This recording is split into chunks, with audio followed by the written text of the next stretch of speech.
Vamos continuar nossa leitura. 1 Samuel 13, 14, Salmo 126, 2 Coríntios 6 e 7 e o hino 145, União do crente com o Senhor. Vamos orar para começar? Pai, obrigada, Senhor, pela palavra, pela bondade, graça e misericórdia.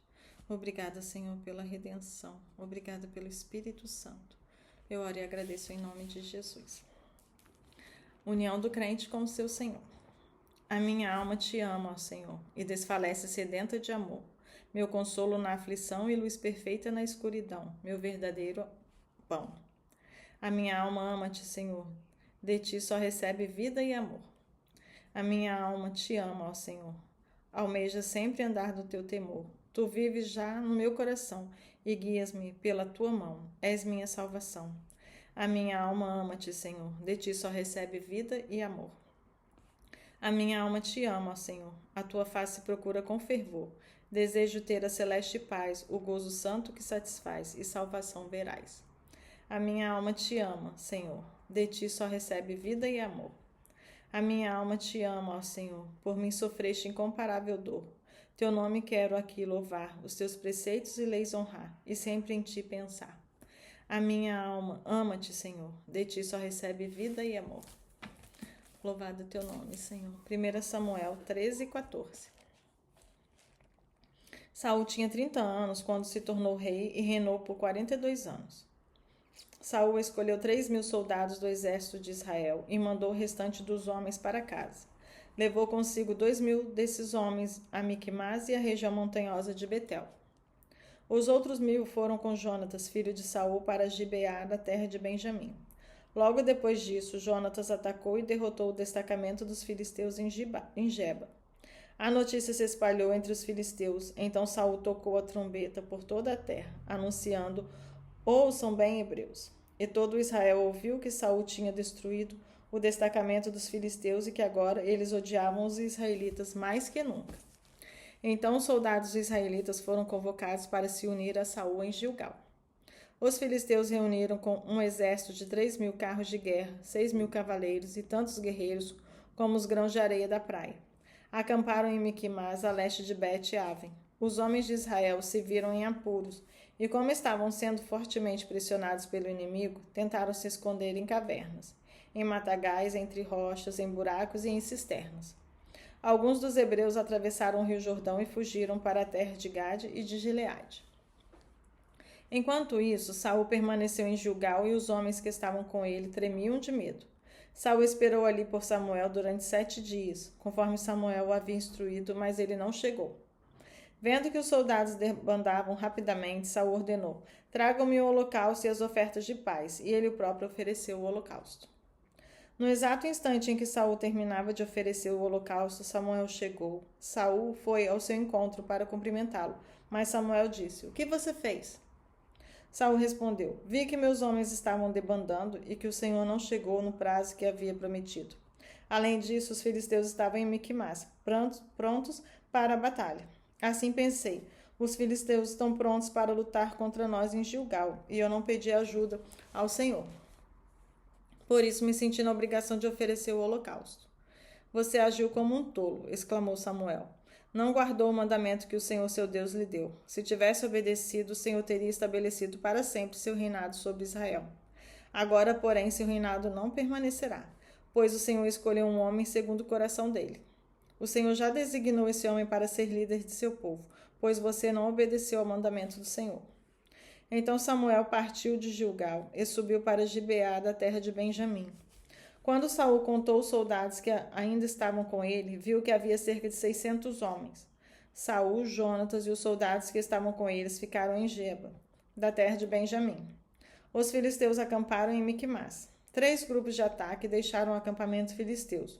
Um foi para o norte, em direção a Ofra, na região de Saul. O outro foi para o oeste, a Bet-Horon. E o terceiro rumou para a fronteira acima do vale de Zeboim, na direção do deserto. Naqueles dias não havia ferreiros da terra de Israel, pois os filisteus não permitiam que os hebreus fizessem espadas ou lanças. Assim, sempre que o povo de Israel precisava afiar seus arados, enxadas, machados e foices, tinha de levá-los a um ferreiro filisteu. O custo para afiar um arado ou uma enxada era de 8 gramas de prata, e para afiar um machado, uma foice ou uma ponta de ferro de uma vara de tocar bois, 4 gramas. Por isso, no dia da batalha, ninguém em Israel tinha espada ou lança, exceto Saul e Jonatas. Neste meio tempo, os filisteus mandaram um destacamento para o desfiladeiro de Miquimás.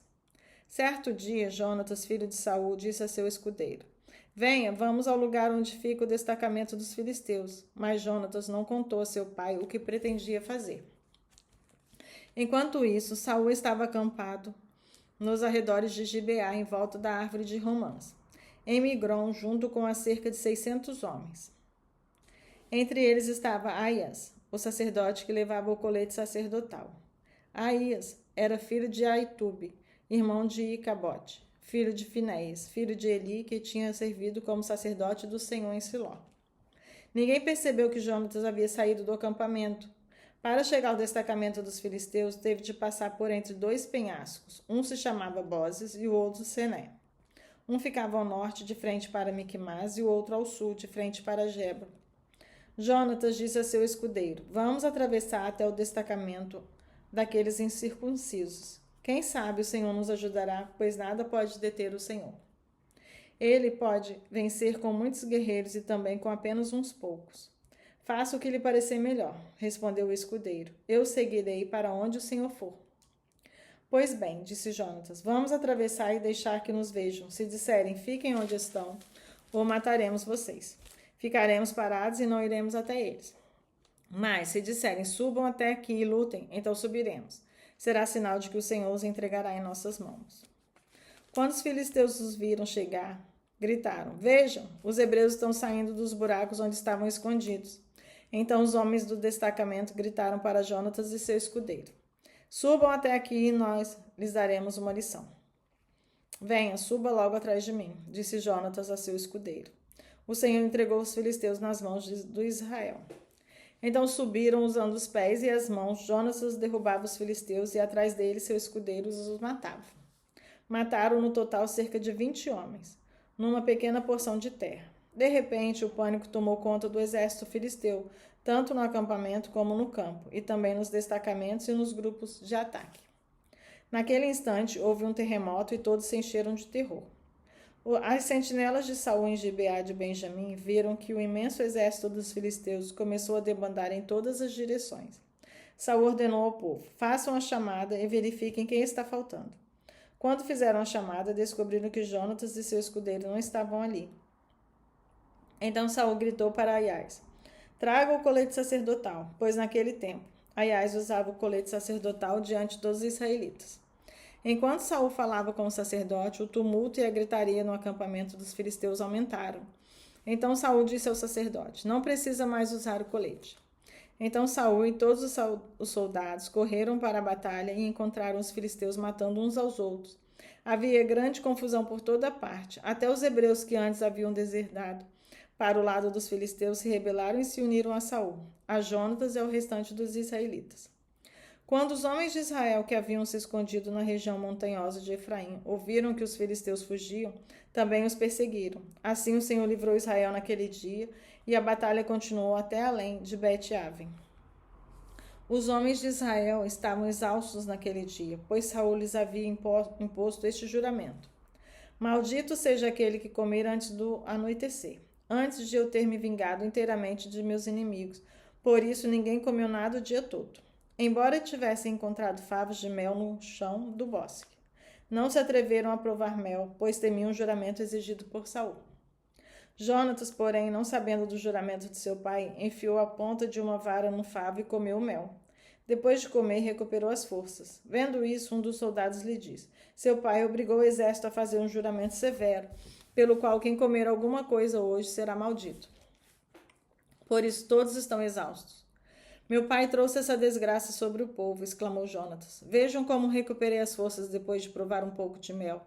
Se os homens tivessem recebido permissão para comer à vontade do alimento que encontraram entre os inimigos, imaginem quantos filisteus mais teríamos matado.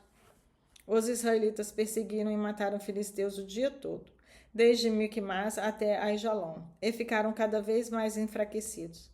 Naquela noite tomaram apressadamente os despojos da batalha, mataram as ovelhas, bois e bezerros e comeram a carne com sangue. Alguém foi dizer a Saul: Veja, os soldados estão pecando contra o Senhor, comendo carne com sangue. Vocês cometeram um grande pecado, disse Saul. Procurem uma pedra grande e tragam-na para cá. Depois, saiam entre os soldados e digam-lhes: Tragam os bois e as ovelhas até aqui.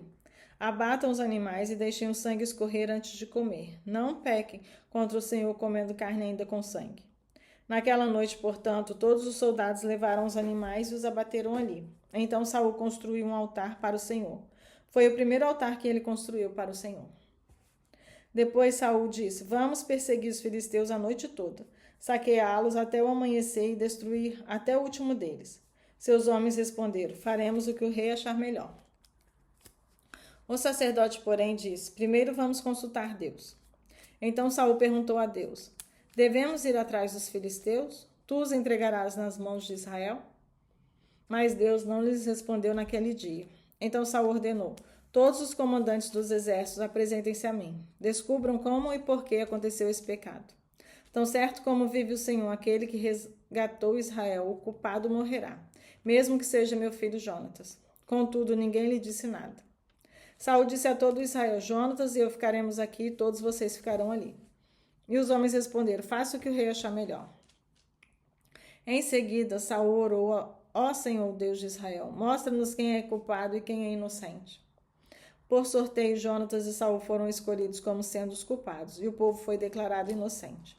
Saul disse: Faça outro sorteio entre mim e Jonatas foi escolhido como culpado. Diga-me o que você fez, ordenou Saul. Provei um pouco de mel, confessou Jonatas. Foi apenas uma pequena porção na ponta de minha vara. Estou pronto para morrer. Então Saul disse: Sim, Jonatas, você deve morrer. Que Deus me castigue severamente se você não for morto por isso. Os soldados, porém, disseram a Saul: Jonatas conquistou essa grande vitória para Israel. Acaso ele deve morrer? De maneira nenhuma. Tão certo como o Senhor vive, ninguém tocará num fio de cabelo da cabeça dele, pois hoje Deus o ajudou a realizar um grande feito. E assim o povo salvou Jonatas da morte. Então Saul deixou de perseguir os filisteus e eles voltaram para sua terra. Depois que Saul havia se firmado como rei de Israel, lutou contra seus inimigos ao redor, contra Moabe, Amon e Edom, contra os reis de Zobá e contra os filisteus, e para qualquer lado que os voltava era vitorioso. Realizou grandes feitos e derrotou os amalequitas, livrando Israel e todos que haviam saqueado. Os filhos de Saul eram Jonatas, Isbosete e Maquissu. Também tinha duas filhas, Merabe, a mais velha, e Mical, a mais nova. A esposa de Saul se chamava Ainoã, filha de Aimás. O comandante do exército de Saul era Abner, filho de Ner, tio de Saul. Quis, pai de Saul, e Ner, pai de Abner, eram filhos de Abiel. Os israelitas lutaram ferrenhamente contra os filisteus durante toda a vida de Saul. Por isso, sempre que Saul via um jovem forte e valente, logo o convocava para o seu exército. Salmo 126. Quando o Senhor trouxe os exilados de volta a Sião, foi como um sonho. Nossa boca se encheu de riso e cantamos de alegria. As outras nações disseram: O Senhor fez coisas grandiosas por eles. Sim, o Senhor fez coisas grandiosas por nós. Que alegria! Restaura, Senhor, nossa situação, como os riachos revigoram o deserto. Os que semeiam com lágrimas colherão com gritos de alegria. Choram enquanto lançam as sementes, mas cantam quando voltam com a colheita. Aleluia, Jesus. 2 Coríntios 6 e 7.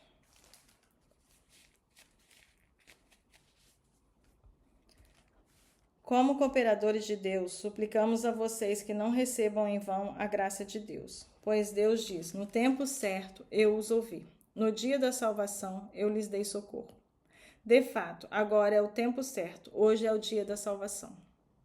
Vivemos de forma que ninguém tropece na nossa causa, nem tenha motivo para criticar nosso ministério. Em tudo o que fazemos, mostramos que somos verdadeiros servos de Deus. Suportamos pacientemente aflições, privações e calamidades de todo tipo.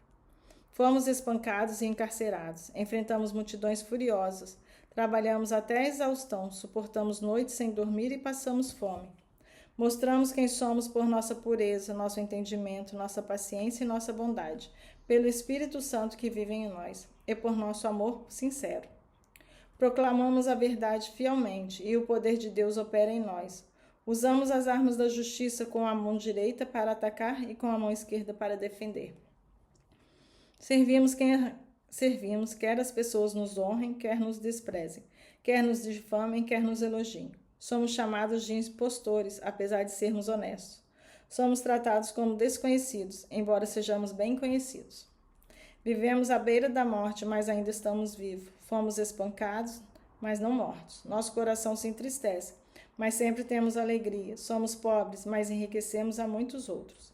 Não possuímos nada e, no entanto, temos tudo.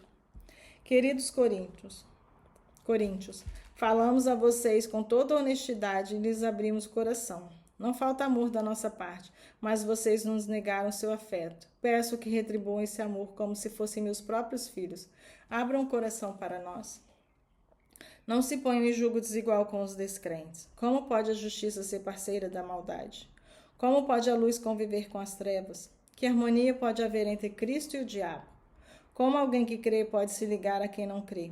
E que união pode haver entre o templo de Deus e os ídolos? Pois somos o templo do Deus vivo, como ele próprio disse: habitarei e andarei no meio deles. Serei o seu Deus e eles serão o meu povo. Portanto, afastem-se e separem-se deles, diz o Senhor. Não toquem em coisas impuras e eu os receberei. Eu serei seu pai e vocês serão meus filhos e minhas filhas, diz o Senhor Todo-Poderoso. Amados, visto que temos essas promessas, purifiquemo-nos de tudo que contamina o corpo ou o espírito, tornando-nos cada vez mais santos porque tememos a Deus. Peço-lhes que abram o coração para nós. Não prejudicamos ninguém, nem desencaminhamos ninguém, nem nos aproveitamos de ninguém. Não digo isso para condená-los. Já lhes disse que vocês estão em nosso coração. Estamos juntos, seja para morrer, seja para viver. Tenho muita confiança em vocês e de vocês tenho muito orgulho. Vocês têm me encorajado grandemente e me proporcionado alegria apesar de todas as nossas aflições. Quando chegamos à Macedônia, não tivemos nenhum descanso. Enfrentamos conflitos de todos os lados, com batalhas externas e temores internos. Mas Deus, que conforta os desanimados, nos encorajou com a chegada de Tito. Sua presença foi uma alegria, como também o foi a notícia de que ele nos trouxe o encorajamento que recebeu de vocês. Quando ele nos contou quanto desejam me ver, quanto lamentam o que aconteceu e quão dedicados são a mim, fiquei muito feliz. Não me arrependo de ter enviado aquela carta severa, embora ao princípio tenha lamentado a dor que ela lhes causou, ainda que por algum tempo. Agora, porém, alegro-me por tê-la enviado, não pela tristeza que causou, mas porque a dor os levou ao arrependimento. Foi o tipo de tristeza que Deus espera de seu povo, portanto, não lhes causamos mal algum. Porque a tristeza que é a vontade de Deus conduz ao arrependimento e resulta em salvação. Não é uma tristeza que causa remorso, mas a tristeza do mundo resulta em morte. Vejam o que a tristeza que vem de Deus produziu em vocês. Trouxe dedicação, defesa de suas ações, indignação, temor, desejo de me ver, zelo e prontidão em punir a injustiça. Vocês mostraram que fizeram todo o necessário para corrigir a situação. Portanto, não lhes escrevi para falar de quem havia errado e de quem havia sido prejudicado, mas para que diante de Deus pudessem ver por si mesmo como são dedicados a nós. Fomos grandemente encorajados por isso. Além de nos sentirmos encorajados, ficamos particularmente contentes de ver Tito alegre, porque todos vocês o receberam bem e o tranquilizaram. Eu tinha dito a ele quanto me orgulhava de vocês e vocês não me decepcionaram. Sempre lhes disse a verdade e ficou provado que eu tinha razão ao elogiá-los. Ele os estima ainda mais. Quase se lembra de como todos vocês lhe obedeceram e o receberam bem, com temor e profundo respeito. Fico muito feliz por poder ter plena confiança em vocês. Aleluia, Jesus. Pai, que nós possamos ser desse jeito, Deus, obedientes.